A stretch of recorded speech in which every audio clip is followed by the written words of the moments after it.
ഇല്ലെങ്കിൽ ചോദിക്കുക പറയുകയോ ചെയ്തുവോ? ഇല്ല. അച്ഛൻ പറഞ്ഞ വർത്തമാനം കേട്ടു. അച്ഛനെ വീണ്ടും നമസ്കരിച്ചു. അഭിവാദ്യ രാജയാനം രഥമാരുഹ്യ രാഘവ. അച്ഛനെ അഭിവാദ്യം ചെയ്തിട്ട് തേരിൽ കയറിയിട്ട് യയൗസ്വം ദ്യുതി. തൻ്റെ കൊട്ടാരത്തേക്ക് ആര് പോയി? രാമൻ പോയി.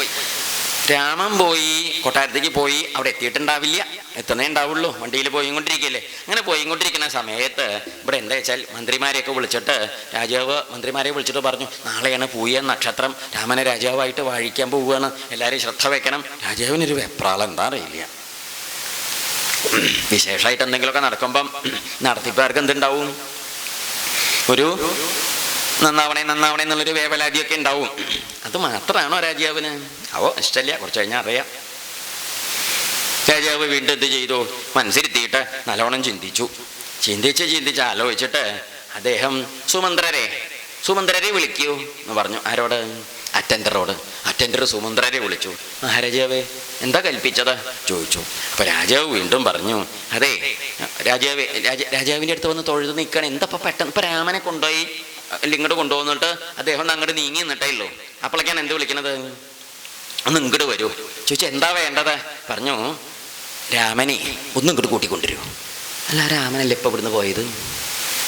രാമനെ ഒന്നും ഇങ്ങോട്ട് കൂട്ടിക്കൊണ്ടുവരൂ. അപ്പൊ ഇത് കേട്ടപ്പം ഈ സുമന്ത്രര് എന്തായിട്ട് തീർന്നു? ശ്രുത്വൈവചാപി രാമസ്തം പ്രാപ്തം ശങ്കന്യതോ ഭവൽ. ഇദ്ദേഹത്തിനൊരു സംശയം തോന്നി. എന്തപ്പാ ഇപ്പം അങ്ങോട്ട് പോയ കുട്ടി ഇപ്പം തന്നെ ഇങ്ങോട്ട് കൊണ്ടിരിക്കാൻ? സുമന്ത്രർ പിന്നെ കൽപ്പനയിട്ട്, രാജകൽപ്പനയല്ലേ, അദ്ദേഹം ഓർഡർ വാങ്ങി അങ്ങോട്ട് പോയി രാമനെ കൂട്ടിക്കൊണ്ടുവന്നു. രാമനെ അങ്ങോട്ട് എത്തിയിട്ടില്ല. ആര്? പടിപ്പര കയറാൻ പുറപ്പെടുമ്പോഴാണ്, ഉണ്ണി രാമഭദ്ര ഒന്ന് നീക്കണേ. എന്താവോ സുമന്ത്രരെ? അച്ഛൻ കാണണമെന്ന് പറയണോ? അച്ഛൻ കാണണമെന്നോ? ഇപ്പോഴല്ലേ കണ്ടത് അച്ഛനെ? ശങ്കന്യതോ ഭവൽ. എന്താണ്ടായത്? രാമൻ്റെ ഉള്ളിലൊരു ശങ്ക. ഇപ്പം ഇങ്ങോട്ട് പോയി കണ്ടു വന്നിട്ട് ഇപ്പം മിണ്ടിയും പറഞ്ഞും പോകുന്ന അച്ഛനെ ഇപ്പം തന്നെ പിന്നെ എന്താ എന്നെ കാണാനൊരു തോന്നലുണ്ടാവാൻ? ആർക്ക് ശങ്ക തോന്നി? തോന്നൂല്ലേ? സാമാന്യമായിട്ട് തോന്നില്ലേ? പെട്ടെന്ന് തന്നെ രണ്ടാമതും വിളിപ്പിച്ചാൽ തോന്നില്ലേ? ഇപ്പം രാമൻ ശങ്കയോട് കൂടിയിട്ട് വേഗം എന്ത് ചെയ്തു? അകത്തേക്ക് ചെന്നു. അപ്പോഴേക്ക് രാജാവ് ഇപ്പം എവിടെ ഇരിക്കണേന്നറിയൂ? സഭയിൽ നിന്ന് പോന്നു രാജാവിൻ്റെ മുറിയിലായിരിക്കണത്. നേരത്തെ എവിടെയായിരുന്നു? കൊട്ടാരത്തിലെ സഭയിൽ. രാജാവിൻ്റെ മുറിയിൽ ആരൊക്കെ ഉണ്ടാവും? രാജാക്കന്മാർക്കേ ഒന്ന് വിശ്രമിക്കാനൊക്കെ ആയിട്ട് തൊട്ടടുത്ത് മുറി ഉണ്ടാവുമല്ലോ. കൊട്ടാരത്തിൽ ഇങ്ങനെ ഇരുന്ന് വയ്യാണ്ടേലും ഒന്ന് കാലെഴുകാനൊക്കെ കൊണ്ടുവരിക, മുഖം കഴുകാനൊന്നും അത്യാവശ്യമൊക്കെ ഒന്ന് മനുഷ്യൻ്റെ പ്രവൃത്തികളൊക്കെ ചെയ്യണ്ടേ. അപ്പം അതിന് വിശ്രമ മുറി ഉണ്ടായിരുന്നു. രാജാവിൻ്റെ കൊട്ടാരത്തെ അകത്ത മുറിയിലാണ് ഇപ്പോൾ ആരിയ്ക്കണത്? രാജാവ്. രാമൻ വേഗം വന്നു. രാമൻ വന്നപ്പോൾ എന്താ? പ്രവേശയാമാസ ഗൃഹം വിവക്ഷോ പ്രിയമൊത്ത. ഗൃഹം വിവക്ഷു, ഗൃഹത്തേക്കാ കുട്ടി. ഗൃഹം ചെൽ സഭയല്ല, വീടച്ച രാജാവ് ഇരിക്കണേ. കൊട്ടാരത്തിലെ രാജാവിൻ്റെ ആ ഒരു സ്ഥാനം, കൊട്ടാര സ്ഥാനത്തേക്ക് അകത്തേക്ക് വിളിച്ചു കൂട്ടിക്കൊണ്ടുപോകുന്നു. ദദരിശപിതരം ദൂരാൽ പ്രണിപത്യ കൃതാഞ്ജലി. ദൂരേന്ന് അച്ഛനെ കണ്ടപ്പം നമസ്കരിച്ചു, കയ്യ് കൂപ്പി നമസ്കരിച്ചു. അടുത്ത് ചെന്ന് അഭിവാദ്യം ചെയ്തു കുമാരനെ രാജാവ് പൊക്കിയെടുത്ത് മൂർധാവിൽ തലോടി ഉമ്മ വെച്ച് അനുഗ്രഹിച്ച് അടുത്തിരുത്തി. ഉണ്ണേ ഇവിടെ ഇരിക്കൂ എന്നും പറഞ്ഞു. ഇനി പറയുന്നത് ശ്രദ്ധിക്കണേ. നേരത്തെ വന്നപ്പോൾ എന്താ പറഞ്ഞത്? അത് ഓർമ്മയിലില്ലേ? ആദ്യം വന്നപ്പോൾ പറഞ്ഞത് എന്താണ്? ഉണ്ണി മിടുക്കനാണ്, നല്ല വിനയമൊക്കെ ഉള്ള ഉണ്ണി തന്നെയാണ്. ഇനിയും ഇതിലേറെ വിനയം ഉണ്ടാവാൻ നോക്കണം കേട്ടോ. അത്രേ വേണ്ടൂ.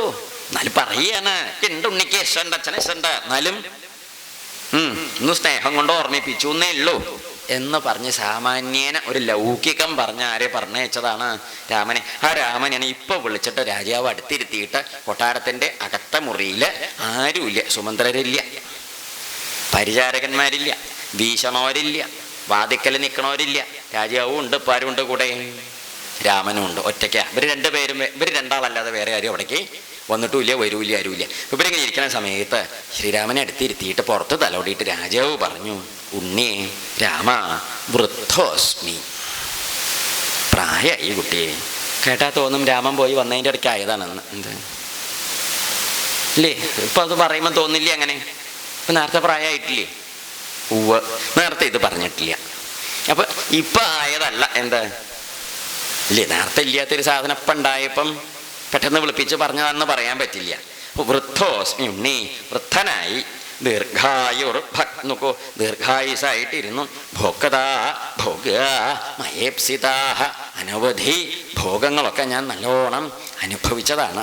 കുറെ കാലം പ്രായമായില്ലേ, എല്ലാ സുഖഭോഗങ്ങൾ അനുഭവിച്ചു. അനവധി, എത്രയെത്ര അന്നദാനങ്ങൾ നടത്തിയ യജ്ഞങ്ങൾ കഴിച്ചോനാ ഞാൻ. അനവധി അന്നദാനപൂർണമായ യജ്ഞങ്ങൾ കുറേ ഞാൻ കഴിച്ചിട്ടുണ്ട്. യാഗം ധാരാളം ദക്ഷിണയും കൊടുത്തിട്ടൊക്കെ ഉണ്ട്. അങ്ങനെ കുറേ കാലം യാഗങ്ങളും യജ്ഞങ്ങളും നന്മകളൊക്കെ ചെയ്തിട്ടാണ് ഉണ്ണിയെ ജാതം ഇഷ്ടമപത്യം മേത്വം. അങ്ങനെ മോഹിച്ച് ആറ്റുനോറ്റുണ്ടായ ഉണ്ണിയാണ് ആര്? ഉണ്ണി രാമ. അതുകൊണ്ട് ഇപ്പയ്ക്ക് പറയാനുള്ളത് എന്താ ചോദിച്ചാൽ, ഞാനൊരു കൂട്ടൊക്കെ ചെയ്യാനും അനുഭവിക്കാനും ഒക്കെ ഉള്ളത് മനുഷ്യജന്മം കൊണ്ട് അനുഭവിക്കേണ്ട സുഖങ്ങളൊക്കെ അനുഭവിച്ചവനാണ് ഞാനേ. എനിക്കിപ്പോൾ എന്തേശുണ്ടോ, അനുഭൂതാനിച്ച ഇഷ്ടാനി മയാ വീര. ഞാനെല്ലാം അനുഭവിച്ചു. ദേവഋഷി ദേവന്മാർക്കും ഋഷിമാർക്കും പിതൃക്കൾക്കൊക്കെ വേണ്ടത് ഞാൻ ചെയ്തിട്ടുണ്ട്. ഇന്ന് കിഞ്ചിൻ മമ കർത്തവ്യം, എനിക്കിനിയൊന്നും മമ കർത്തവ്യം എന്ന കിഞ്ചിത്, എനിക്കിനി ലേശം ഒന്നും ചെയ്യാനില്ല, ഒക്കെ ഞാൻ ചെയ്തതാണ്. ഇനിയിപ്പോൾ ഒന്നേ ഉള്ളൂ, ഒന്നും എനിക്ക് ചെയ്യാനുണ്ട്. എന്താന്ന് വെച്ചിട്ടുണ്ടോ, തവ അന്യത്ര അഭിഷേകനാൽ, ഉണ്ണിയെ രാജാവായിട്ട് അഭിഷേകം ചെയ്യാന്നൊരു കർമ്മല്ലാതെ അച്ഛൻ ഇനി ഒന്നും ഉണ്ണിയെ ചെയ്യാനായിട്ട് ഇല്ല. കണക്കിൽ വെക്കുന്നുണ്ടോ പറയുന്നതൊക്കെ. അതോ യത്വാമഹം ബ്രൂയാം തന്മേ ത്വം കർത്തുമർഹസി. അതുകൊണ്ട് അച്ഛൻ പറയുന്നത് ഉണ്ണി കേൾക്കണം, കേൾക്കാതിരിക്കരുത്. ഇനിയിപ്പോൾ പറയാൻ പോകുന്ന കുണ്ണിയൊന്ന് കേൾക്കണം. എന്താ വെച്ചോ, അദ്യ ഇന്ന് പ്രകൃതയെ സർവാസ്ത്വം ഇച്ഛന്തി നരാധിപം. ഇവിടെ രാജാക്കന്മാര്, സാമന്തന്മാര്, രാജാക്കന്മാര്, മന്ത്രിമാര്, സൈന്യാധിപന്മാര്, സകല പ്രജകളും ഉണ്ണി രാജാവായിട്ട് കാണണം എന്ന് മോഹിച്ചിരിക്കണോരാ. അച്ഛനത് ചോദിച്ചറിഞ്ഞേ, അതുകൊണ്ടാ പറയണത്. അപ്പം അതുകൊണ്ട് പറയാണ്, അതസ്ത്വാം യുവരാജാനം അഭിഷേക്ഷ്യാമി പുത്രക. അതുകൊണ്ടാണ് ഉണ്ണിയെ രാജാവായിട്ട് വാഴിക്കാൻ അച്ഛൻ തീരുമാനിച്ചത്.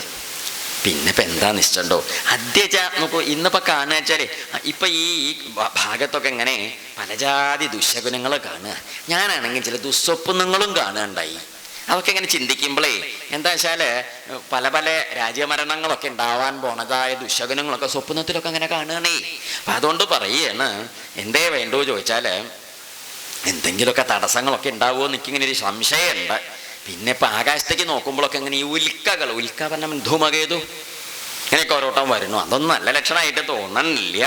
പിന്നെ ഇപ്പം എന്താ ചോദിച്ചാലേ, ഇങ്ങനെയൊക്കെയുള്ള നല്ല കാര്യങ്ങൾക്ക് പുറപ്പെടുമ്പം ഇങ്ങനെ പല അശുഭങ്ങളും തടസ്സങ്ങളും ഒക്കെ ഉണ്ടാവും. അത് നോക്കിയിട്ട് കാര്യമില്ല.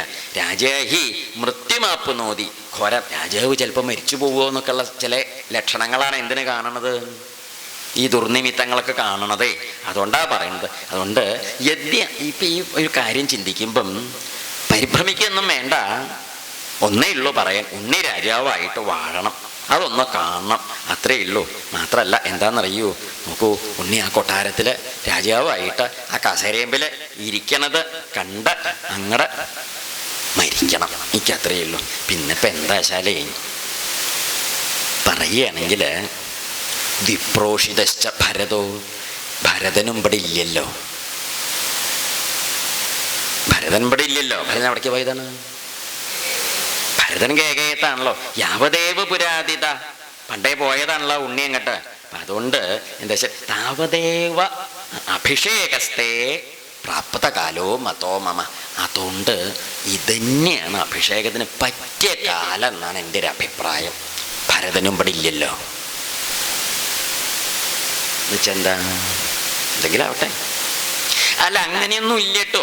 കാമം ഖലു സദാമൃത്തേ ഭ്രാതാദേ ഭരതസ്ഥിത. ഭരതൻ നല്ല കുട്ടി തന്നെയാണ്, സംശയമൊന്നുമില്ല. ഭരതൻ അങ്ങനെ ഒരഹിതായിട്ട് അബദ്ധമായിട്ടൊന്നും ചെയ്യൊന്നുമില്ല. അല്ലേ, ഭരതൻ നല്ല മട്ടമാതിരിയൊക്കെ ആയിട്ട് തന്നെ ഇരിക്കുള്ളൂ. ജ്യേഷ്ഠാനുവർത്തി, ഏട്ടനെ തെറ്റി നടക്കണോനല്ല. ധർമാത്മാ, ധർമ്മസ്വരൂപനാണ്.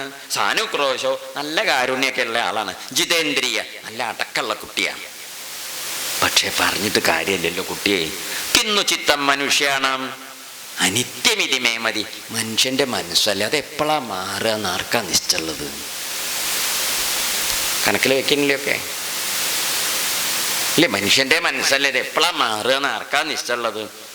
അതുകൊണ്ടേ സതാംച ധർമ്മനിത്യാനാം കൃതശോഭിച്ച രാഘവ, അതല്ലേ പറയണത്. രാമ, ചിക്കന് തോന്നുകയാണേ. അതുകൊണ്ട് ഇതന്നെയാണ് നല്ല സമയം, സംശയമൊന്നും വേണ്ട. രാജാവ് വേറെയും ചിലതൊക്കെ പറഞ്ഞു. ആരോട്? രാമനോട്. അതെന്താന്ന് ഇവിടെ പറഞ്ഞിട്ടുമില്ല. അത് നമുക്ക് എപ്പോൾ കേൾക്കാമെന്നറിയൂ, കുറച്ചുകൂടി കഴിയട്ടെ. അപ്പം അത് രാമൻ്റെ വായിൽ നിന്ന് കേൾക്കാം. ഇപ്പം അത് ആർക്കും അറിയില്ല.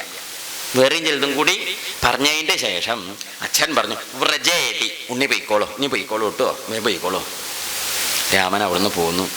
പക്ഷേ ആദ്യത്തെ തവണ അച്ഛൻ്റെ അടുത്ത് പോയിട്ട് തിരിച്ചു വരുമ്പം ഉണ്ടായ മുഖശോഭ, രണ്ടാമത്തെ തവണ അച്ഛൻ്റെ അടുത്ത് പോയി തൊഴുത് മടങ്ങി വരുമ്പം രാമൻ്റെ മുഖത്ത് കണ്ടില്ല. എന്താ ദശരഥൻ പറഞ്ഞത്?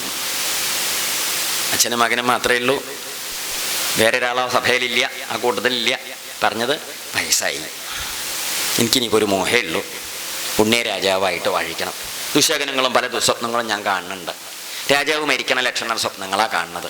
ഇടയ്ക്കെങ്ങാനും മരിച്ചു പോയാൽ അക്കാര്യം നടക്കാണ്ട് പോവും. ഏത് കാര്യം? ഇക്കാര്യം. അപ്പം അതുകൊണ്ടാണ് അച്ഛൻ ധൃതി കൂട്ടണത്. പിന്നെ ഇപ്പം പറയാച്ചാൽ ഭരതൻ കുറച്ചു കാലമായി പോയിട്ട് നന്നായി. എന്താ കാരണം? ധന്യ നല്ല കാലം അല്ലേ, ഭരതൻ നല്ല കുട്ടിയാണേ, അല്ലാന്നില്ലേ, അങ്ങനെ കുറ്റം പറയാനൊന്നും ഇരിക്കരുത്. അല്ല, എന്നാലും മനുഷ്യൻ്റെ മനസ്സല്ലേ കുട്ടിയെ, എപ്പോഴാണ് മാറുക നടക്കാൻ ഇഷ്ടമുള്ളത്. അതുകൊണ്ട് നാളെ ഇനി ആയിക്കോട്ടെ, സംശയം വേണ്ട എന്ന് ചെന്താർത്ഥം. അപ്പോൾ നമ്മൾ ഇനി കാണാൻ പോണ കഥ പെട്ടെന്നൊരു മന്ധരയുടെ ബുദ്ധിയിൽ നിന്നുണ്ടായതാണെന്ന് മാത്രം. അധ്യാത്മരാമായണമൊക്കെ വായിച്ചപ്പോൾ നമുക്ക് അങ്ങനെ തോന്നിയത് വെച്ചാലും വാൽമീകി രാമായണം വായിക്കുമ്പം അങ്ങനെയല്ല, കുറച്ചും കൂടി പിന്നാക്കം പോവുക നമ്മൾ, ലേശം കൂടി പിന്നാക്കം. എങ്ങടെ പിന്നാക്കം? പായസം ഭാഗിച്ചപ്പോൾ നോക്കൂ. പണ്ട് പായസം ഭാഗിച്ചതൊക്കെ നോട്ടീസത്തിൽ എഴുതി വെച്ചില്ലേ? എങ്ങനെയാ ഭാഗിച്ചത്? കൗസല്യക്ക് പകുതി കൊടുത്തു, സുമിത്രയ്ക്ക് പകുതിയുടെ പകുതി കൊടുത്തു, പിന്നെ പകുതിയുടെ പകുതി അല്ലേ, പിന്നെയുള്ള കാൽഭാഗം നടുക്ക് ഭാഗിച്ചിട്ട് 2 കഷ്ണമാക്കിയിട്ട് ആകെയുള്ളതിൻ്റെ കാൽഭാഗത്തിൻ്റെ ഒരംശം കൈകൈക്ക് കൊടുത്തു. ശേഷിച്ച് ആ കാൽഭാഗത്തിൻ്റെ പകുതി ഉരുളിയിലിരിക്കുന്നത് വീണ്ടും ഒന്ന് വീണ്ടും ഒന്നും അനുചിന്യ എന്നൊരു പ്രയോഗമുണ്ട്. രാജാവ് നല്ലോണം ഒന്ന് ആലോചിച്ച് നോക്കിയിട്ട് വീണ്ടും സുമിത്രയ്ക്ക് തന്നെ കൊടുത്തു. ഏറ്റവും കുറച്ച് പായസം കിട്ടിയ ആളാരാണ്? കൈകൈ. ഏറ്റവും കൂടുതൽ സമയം ആരുടെ കൂടെ രാജാവ് നടന്നത്? കൈകൈ. അപ്പൊ കൂടുതൽ കൊടുക്കുന്നത് ആർക്കാണ്? കൈകൈ. പക്ഷെ ഏറ്റവും കുറച്ച് കൊടുത്തത് ആർക്കാണ്? കൗസല്യ വിഷുവിൻ്റെ ഒന്നും ഓണത്തിൻ്റെ ഒന്നും മാത്രമേ ആരെ കാണാറുള്ളൂ. അങ്ങനെയൊന്നും ഇവിടെ ഇല്ല കേട്ടോ. അർത്ഥം എപ്പോഴെങ്കിലൊക്കെ ഒന്ന് പോവുകയായിരിക്കും, വല്ല വിശേഷം ഉണ്ടാകുമ്പോൾ വല്ല മുണ്ട് കൊടുക്കാൻ എങ്ങാനും പോവുകയായിരിക്കും, അത്രയ്ക്കൊക്കെ ഉള്ളൂ. എന്നാലും കൗസല്യക്കാണ് ആരും മുക്കാലും കൊടുത്തത്, കൂടുതൽ കൊടുത്തത്. പിന്നെ സുമിത്ര എന്ന് പറഞ്ഞ ഒരാളെ നമ്മുടെ നോട്ട് പുസ്തകത്തിലോ ലിസ്റ്റിലോ രജിസ്റ്ററിലൊന്നും പേരില്ലാത്ത ആളാണ്. എന്തിലും ഈ സുമിത്ര രാജാവ് അങ്ങനെ കണക്കാക്കിയെന്ന് തന്നെ അറിയില്ല. അർച്ചിതാദസ്യ കൗസല്യ പ്രിയ കേകയാ വംശജ എന്നാണ് പ്രയോഗം തന്നെ. അങ്ങനെ ഒരു പ്രയോഗം ഉണ്ട്. എന്തത്? അർച്ചിതാദസ്യ കൗസല്യ. കൗസല്യക്ക് രാജാവിനൊരു ഒരു ഒരു വില വെച്ചോളാം. എന്താ കാരണം? പട്ടമഹിഷിയാണല്ലോ. കടലാസിൽ ഒപ്പിടണമെങ്കിൽ ആരും ഒപ്പിട്ടാലേ വില ഉണ്ടാവുള്ളൂ. പട്ടമഹിഷി രണ്ടാളുടെയും കൂടി ഒപ്പ് വേണ്ട സ്ഥലത്ത് ആരാ ഒപ്പിടുക? അപ്പം അതിന് പട്ടമഹിഷി ഒപ്പിടണം. ഒപ്പിടുക എന്നൊക്കെ പറഞ്ഞാൽ മനസ്സിലാവില്ലേ? ആ പട്ടമഹിഷി സ്ഥാനം ആർക്കാണ്? അതുകൊണ്ട് രാജാവിന് കൗസല്യോടൊരു ഒരു ബഹുമാനം എന്നല്ല പറയുക, എന്താ പറയുക, ഒരു അങ്ങനെ ഒരു കഥയുണ്ട്. പക്ഷെ പോവുക വരിക കഷ്ടിയാണ്. പിന്നെ മുക്കാലാരുടെ കൂടെ പാർക്കിലേക്ക്, ബീച്ചിൽ, ഷോപ്പിങ്ങിന് ഒക്കെ, മാളിലേക്കൊക്കെ ആരുടെ കൂടെ പോവുക? കണ്ടോ? കൈകൈയുടെ കൂടെ. എപ്പോഴും കൈകൈ ഒരു പ്രിയ നോക്കൂ. അർച്ചിതാദസ്യ കൗസല്യ പ്രിയ കേകയാ വംശജ. എന്താ കേകയാ വംശജ? കൈകൈ. കൈകൈയെ കുറിച്ച് പറഞ്ഞാൽ പ്രിയ. പ്രിയ ചെലന്തർത്ഥം പ്രിയങ്കരി അത്രയാണ്. ഈ കൂട്ടത്തിൽ ആരുടെ പേര് കേട്ടിട്ട് തന്നെ ഇല്ല കേട്ടോ. അപ്പൊ സുമിത്രയുടെ പേര് പറയാതെ കണ്ട് സുമിത്രയോടുള്ള ഭാവം പറഞ്ഞു, കണക്കാകേണ്ട. പക്ഷെ അങ്ങനെയുള്ള സുമിത്രയ്ക്ക് എന്ത് കൊടുത്തു? പകുതിയുടെ പകുതി കൊടുക്കാനുള്ള മനസ്സ് കാണിച്ചു.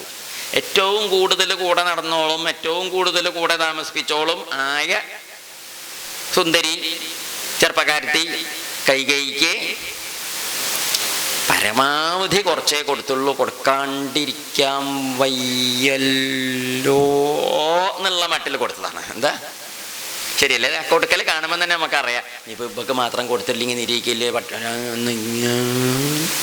തന്നില്ല എന്ന് ആ ഒരു പരാതി ഒഴിവാക്കാൻ കൊടുത്ത മാതിരിയല്ലേ കൊടുത്തത്? എന്തായിരിക്കും അത്? എന്തെങ്കിലും ആവട്ടെ, നമ്മൾ കുത്തിത്തിരിപ്പുണ്ടാക്കണ്ട. ഇപ്പം ഇവിടെ ഇല്ലേ? അച്ഛൻ മകനോട് എന്താ പറഞ്ഞത്? ഭരതനും ഇപ്പം ഇവിടെ ഇല്ലല്ലോ, നല്ല കാലം എന്തൊക്കെ തന്നെയാണ്. എനിക്ക് അച്ഛൻ അങ്ങനെ തോന്നുന്നു. രാജാവിൻ്റെ മരണ ലക്ഷണങ്ങളാ കാണുന്നതേ. അപ്പം അത് വലിയ ലക്ഷണം, നല്ല ലക്ഷണമല്ലേ? അപ്പം അതുകൊണ്ട് അച്ഛനൊരു മോഹേ ഉള്ളൂ, ഉണ്ണി രാജാവായിട്ട് മരിച്ചാലും ഇതവിടെ ആയി കിട്ടിയില്ലോ. ഏത് കടലാസിലായി കിട്ടുമല്ലോ, അത് രാജാവായി എന്നാവുമല്ലോ. പിന്നെ ഇനി ആരെന്ത് ചെയ്താലും അങ്ങനെയല്ലേ ഉള്ളത്. അപ്പം അതുകൊണ്ട് ഭരതൻ നല്ല കുട്ടിയൊക്കെ തന്നെ, എന്നാലും മനുഷ്യൻ്റെ മനസ്സല്ലേ ഇങ്ങനെ ഒരു കൂട്ടം തോന്നുകയാണേ. അലോഹ്യൊന്നും തോന്നണ്ട ഉണ്ണി. എന്നാൽ രാമൻ എന്തെങ്കിലും മറുപടി പറഞ്ഞു? ഇല്ല. ഇപ്പം 2-3 സംഗതികൾ കൂട്ടി വയ്ക്കുന്ന ഒരു സംഗതിയും കൂടി ഉണ്ട്. എല്ലാവരെയും ക്ഷണിച്ചപ്പോൾ ആരെയും മാത്രം ക്ഷണിച്ചില്ല. അതെന്താവാത് കണ്ടോ? ഇതെല്ലാം കൂടി കൂട്ടി വായിക്കുമ്പോൾ എന്തൊക്കെയോ ചില സംഗതികൾ ഇതിൻ്റെ ഉള്ളിലുണ്ട്.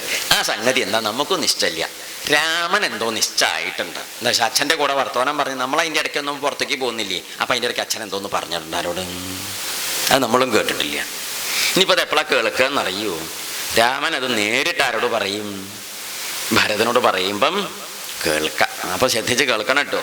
അതാണ്ടായത്. അങ്ങനെ രാമൻ തിരിച്ചെങ്ങോട്ട് പോന്നു? തൻ്റെ കൊട്ടാരത്തേക്ക് മടങ്ങിപ്പോന്നു.